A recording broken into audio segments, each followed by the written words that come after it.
శ్రీవారి భక్తులకు వంట గ్యాస్ డిమాండ్ నుంచి ఉపశమనం కలిగింది. యుద్ధం నేపథ్యంలో దేశవ్యాప్తంగా కమర్షియల్ గ్యాస్ సరఫరాపై కేంద్రం ఆంక్షలు విధించిన నేపథ్యంలో టీటీడీ అలర్ట్ అయింది. భక్తులకు ఇబ్బంది కలగకుండా నిరంతరాయంగా అన్నప్రసాదం, లడ్డూ ప్రసాదం తయారు చేసేందుకు గ్యాస్ సరఫరాపై ఐఓసీ అధికారులతో చర్చలు జరిపారు. ఎలాంటి ఇబ్బందులు లేకుండా గ్యాస్ సరఫరా చేసేందుకు అధికారులు అంగీకారం తెలిపారు. మరిన్ని వివరాలు తిరుమల నుంచి మా ప్రతినిధి మోహన్ ప్రసాద్ అందిస్తారు.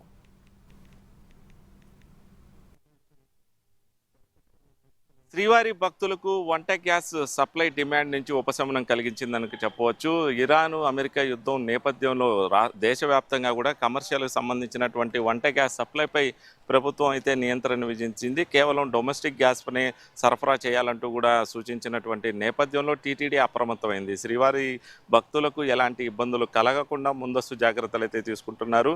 తిరుమలకు సంబంధించి స్వామివారి అన్నప్రసాదాలతో పాటు లడ్డూ ప్రసాదాలు, అదేవిధంగా శ్రీవారి భక్తులకు సమర్పించేటటువంటి అన్నప్రసాదాల తయారీకి వంట గ్యాస్ను వినియోగిస్తారు. శ్రీవారి భక్తులకు సంబంధించి ప్రతినిత్యం కూడా 3 నుంచి 4 లక్షల వరకు కూడా లడ్డూలు తయారు చేస్తూ ఉంటారు. ఇక అన్నప్రసాదానికి సంబంధించి స్వామివారికి సమర్పించేటటువంటి నైవేద్యంతో పాటు అదేవిధంగా భక్తులకు అందించేటటువంటి ప్రసాదాన్ని కూడా ఈ వంట గ్యాస్ మీదుగానే తయారు చేస్తూ ఉంటారు. ఇక నిత్యం కూడా శ్రీవారి దర్శనానికి వచ్చేస్తున్నటువంటి భక్తులకు ఎలాంటి ఇబ్బందులు తలెత్తకుండా టీటీడీ అన్నప్రసాద వితరణ చేస్తుంది. తిరుమలలో అన్నప్రసాద సముదాయంతో పాటు వైకుంఠం క్యూ కాంప్లెక్స్, అదేవిధంగా క్యూ లైన్లు యాత్రికుల వసతి సముదాయాల వద్ద కూడా ఈ అన్నప్రసాద వితరణ చేస్తుంది. నిత్యం కూడా దాదాపు 2 లక్షల భోజనాలను భక్తులకు అందించేలా కూడా టీటీడీ ఏర్పాట్లు చేస్తుంది. దీంతో దాదాపు మొత్తం కూడా ప్రతినిత్యం 6 టన్నుల వంట గ్యాసు సరఫరా చేసేలా టీటీడీ వినియోగిస్తున్నటువంటి పరిస్థితి ఉంటుంది. ప్రస్తుతం తిరుమలలో టీటీడీ 3 ట్యాంకర్లను అయితే ఏర్పాటు చేసింది. 3 ట్యాంకర్లు కూడా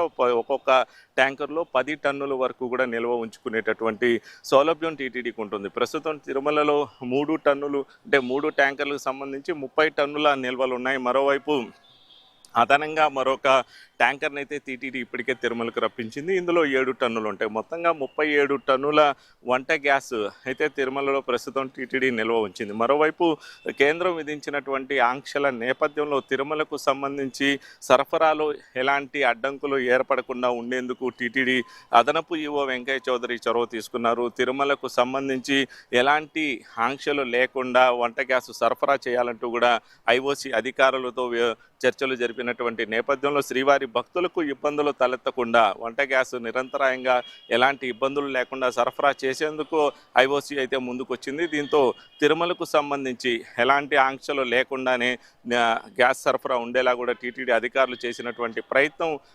సఫలీకృతమైందని చెప్పవచ్చు. అధికారులు చేసినటువంటి ప్రయత్నాలకు ఐఓసీ అధికారులు కూడా స్పందించారు. స్వామివారి భక్తులకు ఎలాంటి ఇబ్బందులు లేకుండా తిరుమలకు వంట గ్యాస్ సరఫరా చేస్తామంటూ కూడా వారు చెప్పినటువంటి నేపథ్యంలో శ్రీవారి భక్తులకు ఎలాంటి ఇబ్బందులు లేకుండా తిరుమలలో అన్నప్రసాద వితరణ కొనసాగుతుంది, లడ్డూ ప్రసాదాల తయారీ కొనసాగుతుంది. అదేవిధంగా స్వామివారికి సమర్పించేటటువంటి నైవేద్యాలు కూడా చేసేలా టీటీడీ అయితే ముందస్తు జాగ్రత్తలు తీసుకుంది. దీంతో యుద్ధం ఆంక్షల నేపథ్యంలో స్వామివారి భక్తులకు ఇబ్బందులు కలగకుండా టీటీడీ అధికారులు తీసుకున్నటువంటి చొరవ సఫలీకృతమైందని చెప్పుకోవచ్చు. ఇది ప్రస్తుతం తిరుమలలో జరుగుతున్నటువంటి తాజా పరిణామాలు. కెమెరా పర్సన్ రామ్తో మోహన్ ప్రసాద్, ఎన్టీవీ తిరుమల నుంచి.